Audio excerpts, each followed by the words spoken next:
everyone. I'm Marissa. We'll wait a second to get this ready. Awesome. So I'm going to be talking a little bit more about generating visualizations of I guess, realistic planets. And I thought that it'd be kind of fun before I do that to give a bit more background about who I am and how I kind of got into this subject. So I recently completed my master's with actually a lot of the people that are running this space in 2023 in data science and AI at the Creative Computing Institute at UAL. So what you're going to be hearing today is actually my master's thesis that I completed for that degree. It's titled Envisioning Distant Worlds, Fine-Tuning a Latent Diffusion Model with NASA's Exoplanet Data. And I'll kind of go into what all of that means throughout the talk. But I've been very fortunate enough to kind of talk about this a couple of times and actually was able to present this research at NeurIPS this past December. In New Orleans, which was amazing. But prior to this, I actually studied art history and English literature. And I've always loved physics and astronomy and things like that. And this was the first time that I was able to kind of delve into that research.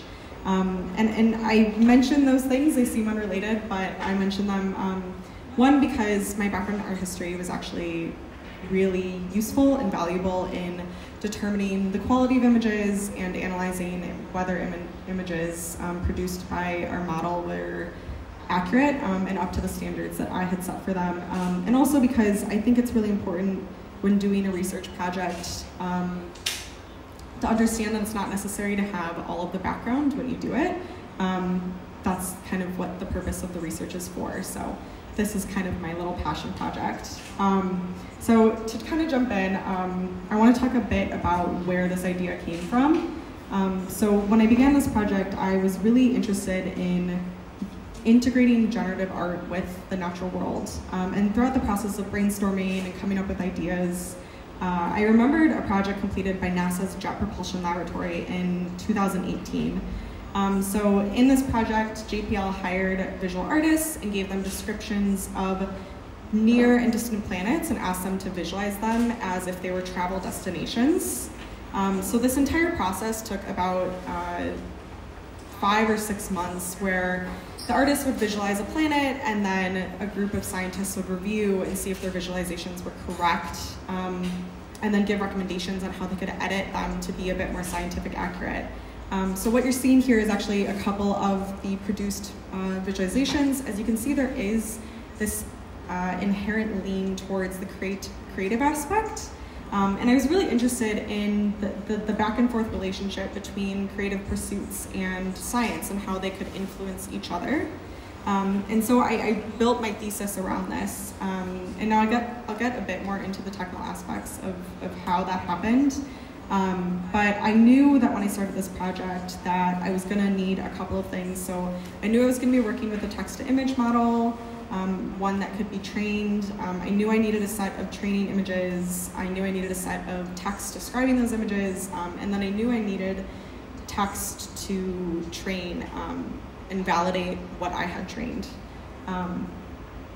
So the first step of this project was collecting all of those data sets. So to train a text-to-image latent diffusion model, as mentioned, you need two different things. You need images and text pairs. So text that describes the image and images that you want the outcome to look like. So the first thing that I did was to kind of figure out the aesthetic that I was looking for this project. Now, on the one hand, I could mimic JPL and I could try and produce more creative and artistic representations, or I could kind of lean into the scientific side. And ultimately, that's what I decided to do. I was really interested in producing a model that could realistically imagine planets, specifically planets that we can't visualize, whether that's because they're too far away, or we don't have the technology, or no one's ever put a telescope to look at them. So to do this, for actually all of the data sets that I used open source data from NASA's data sets. So the images were all taken from NASA's image and video library, and it only contained realistic depictions of planets. So within the library, there are artist visualizations and photographs of planets. And so what you see here are a few examples of what those look like. And as you can see, even the artist illustrations are supposed to be as realistic as a photograph would be for something that we cannot photograph, or again, haven't placed a telescope to photograph.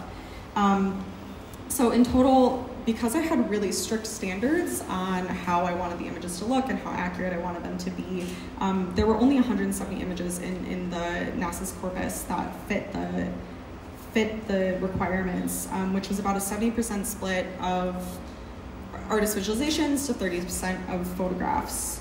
The other aspect of this was creating the text to actually describe these images. And I will explain this, I promise. I didn't just give this to you to be painful to look at. So creating the text was actually the most time-consuming and difficult aspect of this project. I kind of began using NASA's confirmed exoplanet data. Again, I was really interested in planets that we couldn't visualize. And for those of you that don't know, an exoplanet is any planet that orbits a star that is not the sun. So they can be anything from, stars and planets that are like within our universe to stars and planets that we have absolutely no idea of comprehending how far they are from us.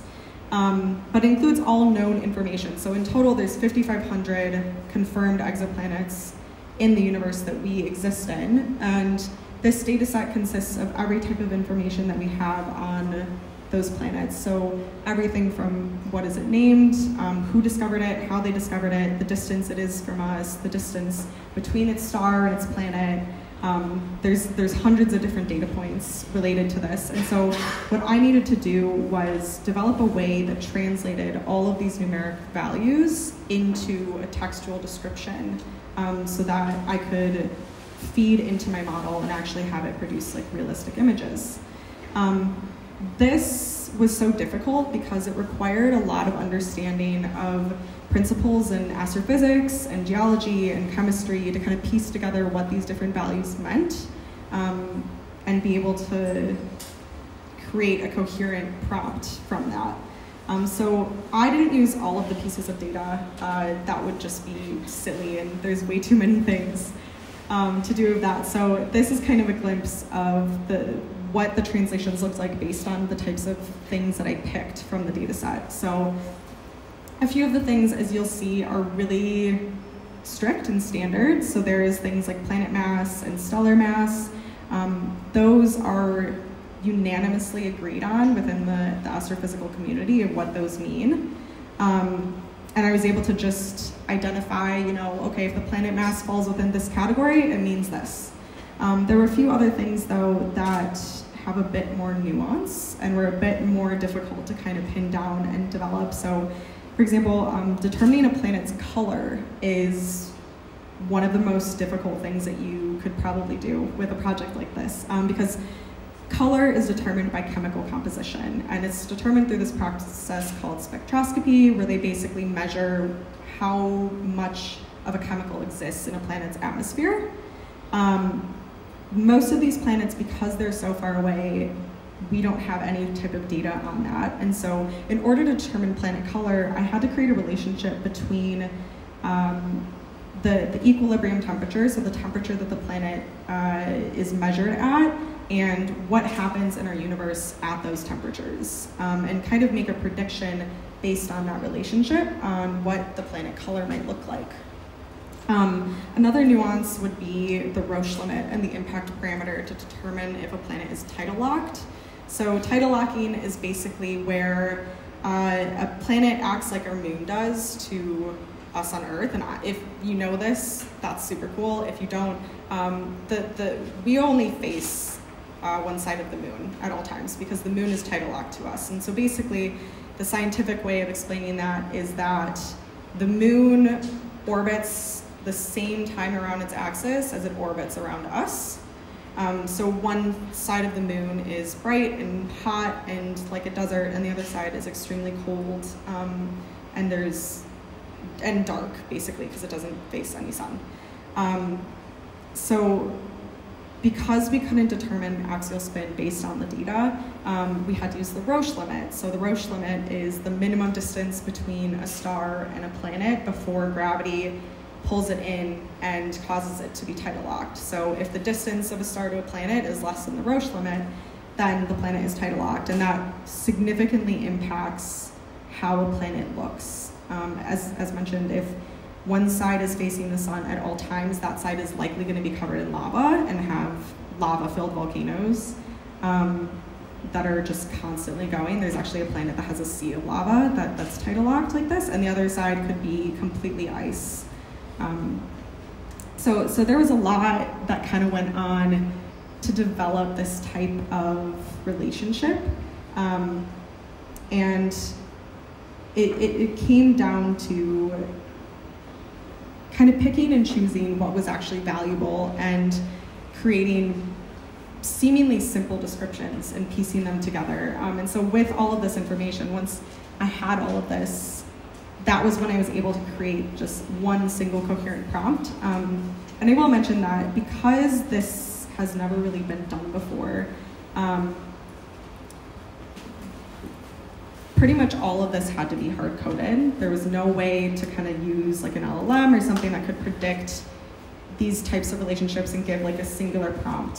So pretty much everything was hard-coded, and then I just created a prompt format that would allow me to input the name of a planet and have it pull out all of the relevant numeric values, and then collate that to a singular description that fit kind of in this format I had pre-created.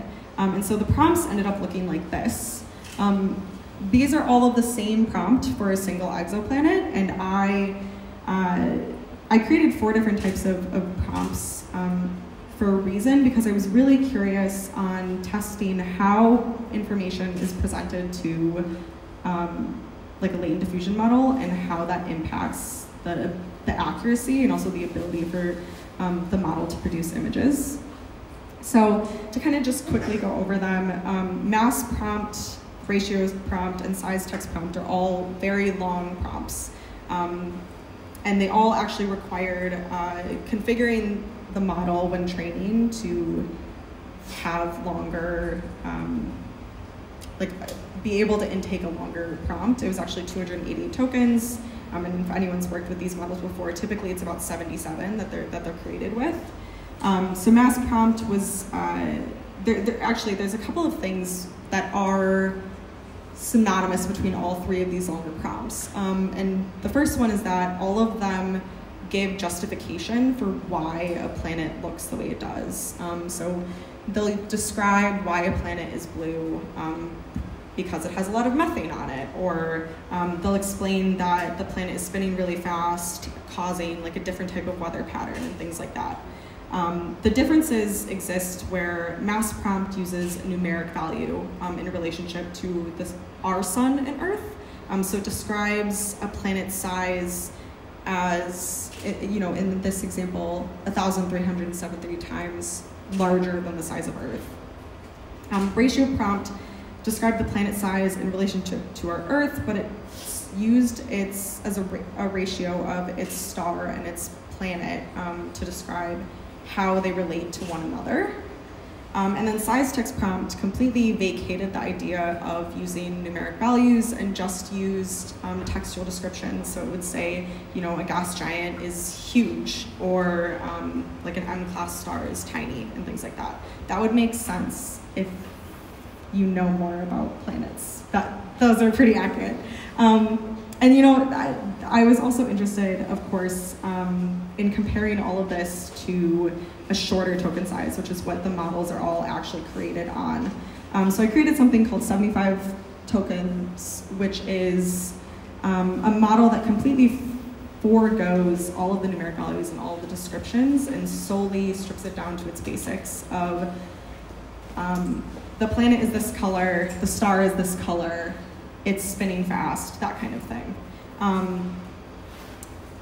Now, I ran this algorithm through and generated prompts not only for all of the planets in the exoplanet data set, so that any planet at any given moment could be input into the system or into the model, and produce an image, but also ran it through all of the images in our data set to create the image text pairs that I needed for training. I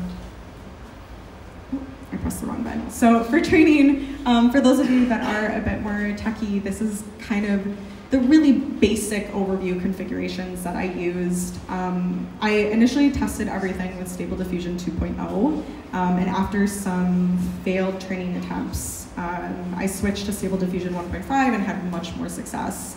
I also standardized most of the training across the different prompt types. Of course, only changing the token size when I needed to get to the 75 token prompt. Again, that was from 288 to 77. I used a batch size of 8 to produce images at 512 by 512 size, which is the same exact size that the images were. And then I initially trained everything at 10 epochs just to get an initial review of what they would look like, and then retrained everything for 70 epochs. I also implemented a LoRa model, which is a low-rank adaptation model to speed up training and also maintain a high level of accuracy. I found this really useful since my data set was so small, and it really helped keep accurate images happening as I got to high levels of epochs. And then I also had to train it alongside a metadata file that include very simple tags and negatives to kind of assist with the image depiction. Now I used Google Colab for all of this training because it required about 18 to 23 GPUs to run, and my personal machine doesn't have that capability. And the training times varied by prompt, but they were typically between 4 and 7 hours, with, of course, the shorter token length being the shortest amount of training time, which makes sense. Once training was completely done, I visualized everything with an automatic 1111 web UI to get the following results. So these are a few of my favorite images produced by the 75 token model. So I tested all of the different models and evaluated them, and this is kind of why I talked about art history in the beginning, because really the only way to evaluate the accuracy of the produced images was to kind of take an art historical lens to it and to understand what were the aesthetics that I was trying to get out of it and how well do they relate and how well can I compare them. And it turns out that the other models really failed to do two things. So there were two requirements that I set out as a successful model. The first one was, how accurate is it to the input prompts? How accurate is or how well do the images look in a realism factor? You know, would someone see this and believe that this is an actual photograph of an exoplanet or something like that? Would they believe that this is true? And then the other value is, how accurate is this to the input prompt? You know, did it actually understand that the sun was this color and the planet was this color? Did it confuse them? Or when I described, you know, weather patterns, did it understand that? Or did I, when I described, so this planet is tidal locked, and as you can see, it understands that one side is a lot brighter than the other. And so the other models, the longer prompts, actually failed to do most of these things. In fact, at many points, they got really inaccurate and almost cartoon-like. And it's something that I kind of learned throughout the process, and I think it's an attribute of the fact that when you have a longer token prompt, you are splitting up the prompt in some form or other and then conjoining them together. And throughout that process, a lot was lost and a lot of information didn't get through. And so keeping things really concise and really short tended to do a lot better. And I also think that there are a lot of things where, you know, it's really interesting to describe why a planet is blue and interesting to describe why weather patterns happen, at least in my opinion. I think it's interesting. But for the model, it does not care about those things. And it really had almost an information overload and got really, really confused the more information you gave, especially the prompts that had numeric values.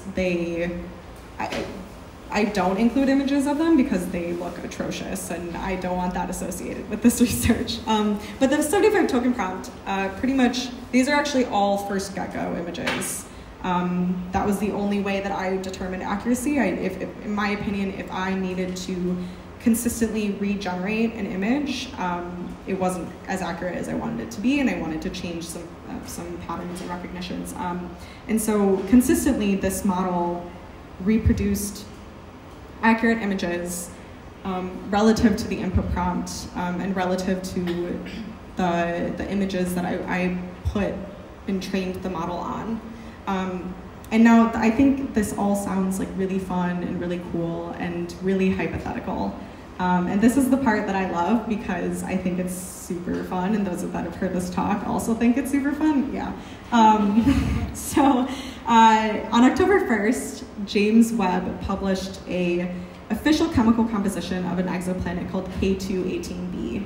And this was published alongside an artist visualization of the planet. Again, so how NASA works is they will hire artists and they will produce visualizations in coercion with the scientific data that they have given.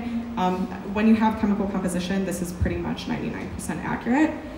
So on the left is what you see as the James Webb published visualization of K2-18b, and on the right is my model's prediction of K2-18b. And it turns out that the predicted composition that that my model came up with was actually 100% accurate to the chemical composition that James Webb found, which is a really interesting and exciting validation of the research, especially when I think if I showed you my code for how it looked when I created like color and developing the descriptions of these planets, it's super complex. And so knowing, and quite honestly, a bit hypothetical, working off of just multiple sources and multiple pieces and putting them all together. So the fact that it was verified and validated is a really interesting aspect of the research, and I think a really important area when thinking about like future applications of this type of research. So I'm actually going to kind of end here with a few more of my favorite visualizations from the 75 token prompt, and emphasize how interesting I think the breadth of this scientific pursuit of generative art could be.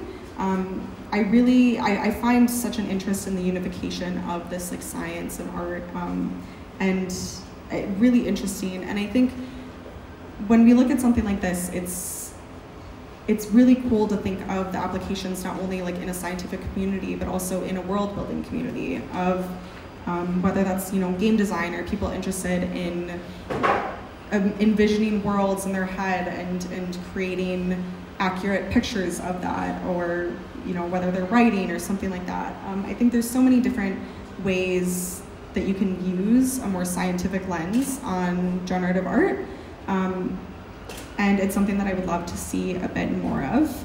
And that is all I have for you today, so thank you very much.